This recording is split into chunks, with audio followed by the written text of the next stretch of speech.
प्यारे बच्चों, इससे पूर्व की कक्षा में हमने उपन्यास सम्राट मुंशी प्रेमचंद जी के साहित्यिक व्यक्तित्व और उनके जीवन परिचय के संबंध में जानकारी प्राप्त की थी। आज हम लोग आपके पाठ्यक्रम में उनके द्वारा लिखी गई जो मंत्र कहानी है उसके संबंध में जानकारी प्राप्त करेंगे। पूरी कहानी का सारांश संक्षेप में आपको बताया जा रहा है। मंत्र कहानी विधा की रचना है जो प्रेमचंद जी के द्वारा लिखी सामाजिक धरातल पर यथार्थ के जीवन से संबंध रखती हुई एक सामाजिक कहानी। इस कहानी में मुख्य पात्र डॉक्टर चड्ढा और बूढ़ा भगत दो मुख्य पात्र हैं। इसके अतिरिक्त अन्य पात्रों में डॉक्टर चड्ढा के पुत्र कैलाश की सहपाठनी मृणालिनी और बूढ़े भगत की पत्नी बुढ़िया तथा कुछ अन्य पात्र भी हैं। कहानी का प्रारंभ बूढ़े भगत के बीमार बच्चे की खराब स्थिति के साथ होता है। बूढ़ा भगत जिसकी कई संतानें मर चुकी हैं और एकमात्र संतान जीवित बची हुई है, उसकी तबीयत बहुत अधिक खराब है और बूढ़ा भगत उनको लेकर के डॉक्टर चड्ढा के क्लिनिक पर दिखाने के लिए गया हुआ है। लेकिन सायंकाल जब वह पहुंचता है, वह समय डॉक्टर चड्ढा के गोल्फ खेलने का समय है। वो गोल्फ खेलने के लिए तैयार हो रहे हैं। बूढ़ा भगत डॉक्टर चड्ढा की बहुत प्रशंसा सुन चुका है और दरवाजे पर पहुंचकर बार बार उनकी प्रशंसा करते हुए दुहाई देता है और अपने बच्चे की बिगड़ती हुई तबीयत के संबंध में बताते हुए उनसे यह निवेदन करता है कि वह उसके बीमार पुत्र को देख लें और उसकी दवा कर दें, उसका उपचार कर दें। डॉक्टर चड्ढा सभ्य और बड़े आदमियों में गिने जाते हैं, लेकिन मानवोचित गुणों से इतर वह अपने मनोरंजन और अपनी दिनचर्या में किसी प्रकार का व्यवधान पड़ने देना नहीं चाहते। इसलिए बूढ़े भगत की बात पर कोई ध्यान नहीं देते हैं और बिना देखे ही कमरे के अंदर से कह देते हैं कि वापस जाओ, कल सुबह आना, यह समय मेरे गोल्फ खेलने का समय है, इस समय मैं मरीजों को नहीं देखता हूँ। बूढ़ा भगत बहुत याचना करता है, गिड़गिड़ाता है और ये कहता है कि हुजूर, मेरी कई संतानें मर चुकी हैं, मेरा एकमात्र पुत्र यह जीवित बचा हुआ है। अगर आप इसको ठीक कर दें तो बड़ी दया होगी। लेकिन डॉक्टर चड्ढा उसकी बात पर कोई ध्यान नहीं देते। बूढ़ा भगत गिड़गिड़ाकर अपनी पगड़ी उतारकर डॉक्टर चड्ढा के सामने रख देता है, लेकिन फिर भी वह उसकी बात पर कोई ध्यान नहीं देते। उपेक्षा का दृष्टिकोण अपनाते हुए वह चुपचाप मोटर में बैठ जाते हैं और चले जाते तथा उसके बीमार बच्चे का इलाज नहीं करते। यहाँ तक कि एक निगाह उसको देखते भी नहीं। बूढ़ा भगत निराश होकर अपने घर वापस लौट जाता है। उसका वह पुत्र उसी समय मृत्यु को प्राप्त हो जाता है।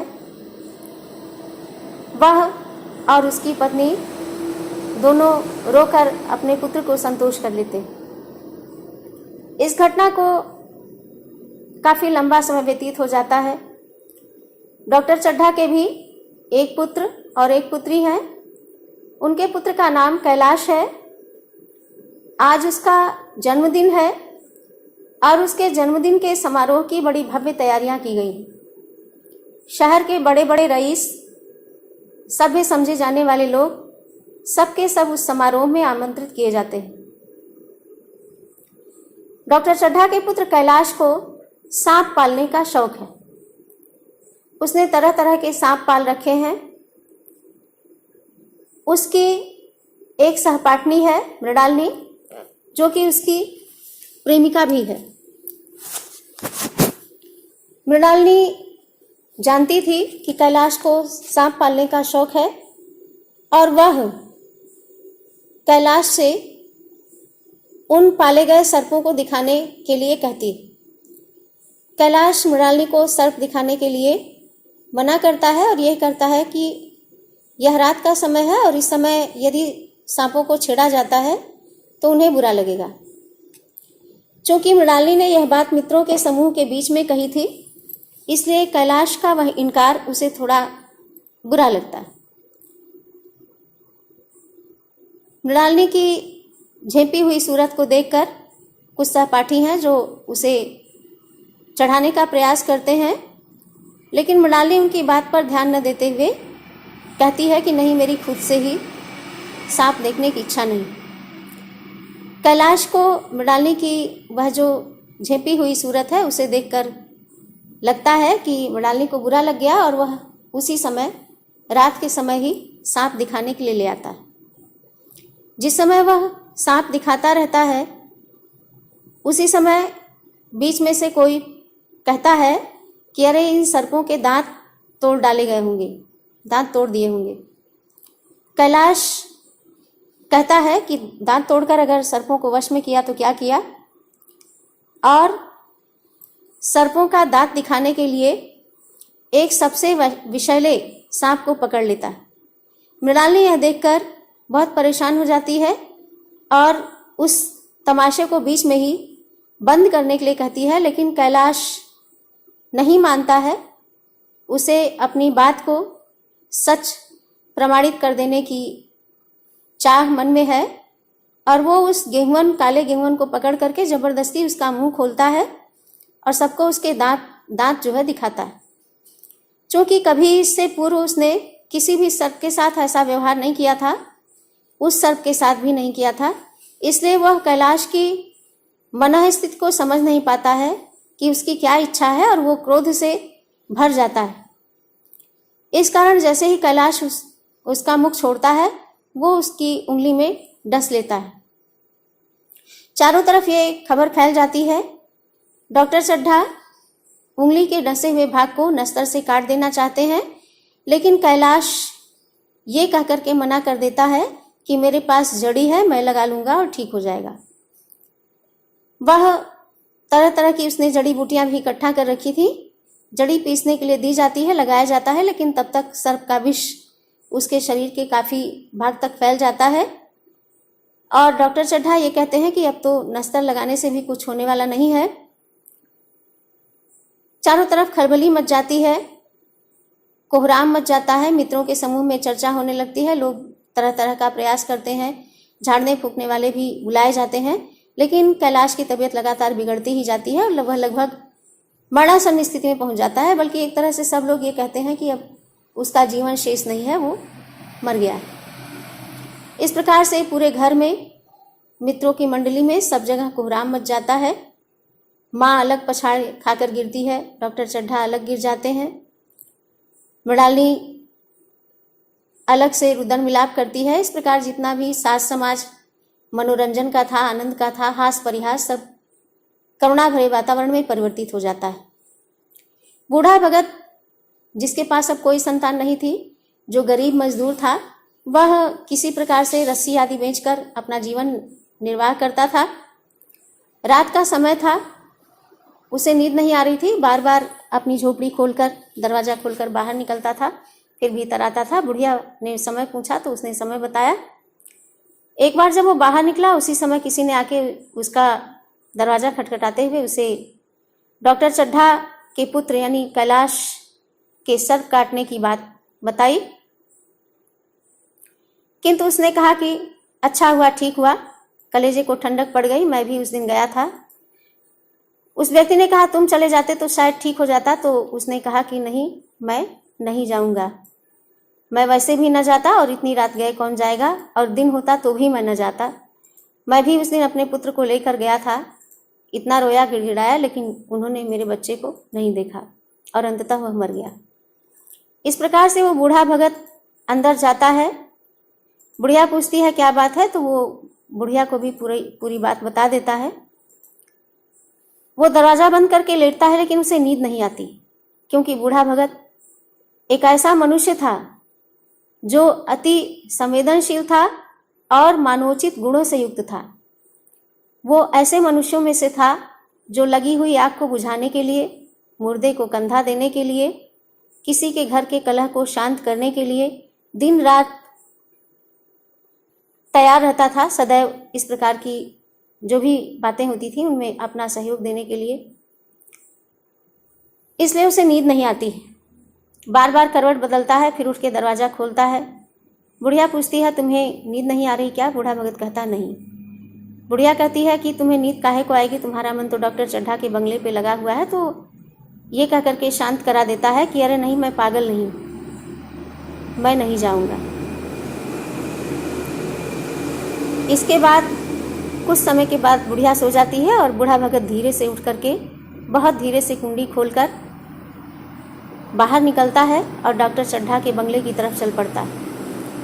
वह एक बार पीछे की ओर मुड़ना चाहता है, लेकिन फिर अपने प्राकृतिक गुण के कारण आगे की ओर ही बढ़ता चला जाता है। वहां पहुंचकर जब वह डॉक्टर चड्ढा के पुत्र कैलाश को देखता है तो सब लोग उससे पूछते हैं कुछ हो सकता है? तो उसने कहा कि हाँ, कुछ नहीं, बहुत कुछ हो सकता है, अभी कुछ बिगड़ा नहीं। कहारों से पानी भरने के लिए कहता है, सब लोग पानी भर के ले आने लगते हैं। बूढ़ा भगत मंत्र का प्रयोग करता है। एक बार मंत्र पढ़ करके फिर एक जड़ी कैलाश को सूंघाता है और पता नहीं कितने घड़े पानी उसके ऊपर डाले जाते हैं। प्रातःकाल होते होते भोर की लालिमा के साथ ही साथ कैलाश की भी तबीयत ठीक हो जाती है, कैलाश की आंखें खुल जाती हैं। इस प्रकार से बूढ़े भगत के मंत्र प्रयोग से डॉक्टर चड्ढा के इकलौते पुत्र कैलाश की जान बच जाती है। उसी डॉक्टर चड्ढा के पुत्र कैलाश की तबीयत को वो ठीक करता है, उसकी जान जिंदगी वो वापस लौटाता है। जिसके इकलौते पुत्र को बार बार गिड़गिड़ाने पर भी, याचना करने पर भी डॉक्टर चड्ढा ने पीछे मुड़कर देखा तक नहीं था। बूढ़ा भगत अपने पॉकेट से ही निकालकर, अपने ही पास से निकाल कर के तंबाकू खाता है और वहां बिना किसी से कुछ कहे बताए चुपचाप अपने घर की ओर वापस लौट जाता है।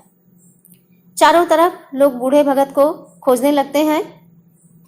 अंत में डॉक्टर चड्ढा अपनी पत्नी से बताते हैं कि रात में तो मैंने नहीं पहचाना, लेकिन भोर की लालिमा में मैंने पहचान लिया कि यह वही व्यक्ति था जो एक दिन अपने एकमात्र बची हुई बीमार संतान को लेकर के मुझे दिखाने के लिए आया था, किंतु अपने गोल्फ खेलने जाने के कारण मैंने उसे देखा नहीं था।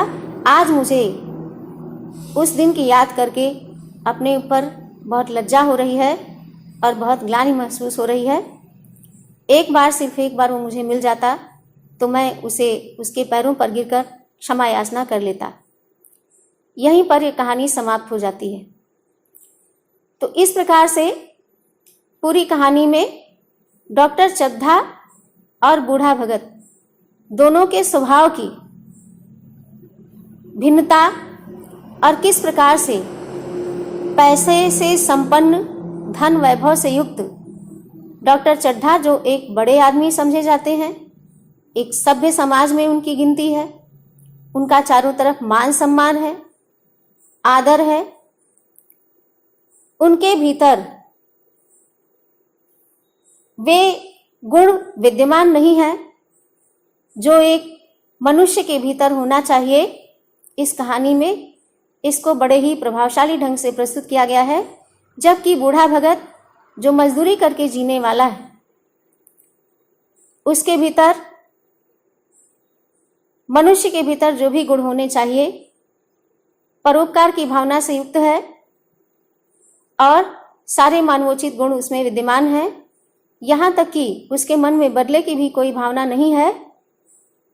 अपने पुत्र की उपेक्षा और पुत्र की मृत्यु को भूल करके भी वह डॉक्टर चड्ढा के इकलौते पुत्र को बचाने के लिए रात में पैदल उनके बंगले तक चला जाता है और उसके बदले में बिना उनसे कुछ लिए ही वापस लौट करके चलाता है। तो आप लोग इस कहानी को पढ़ लीजिएगा और कहानी से संबंधित महत्वपूर्ण अवतरण आपको इसके बाद की कक्षा में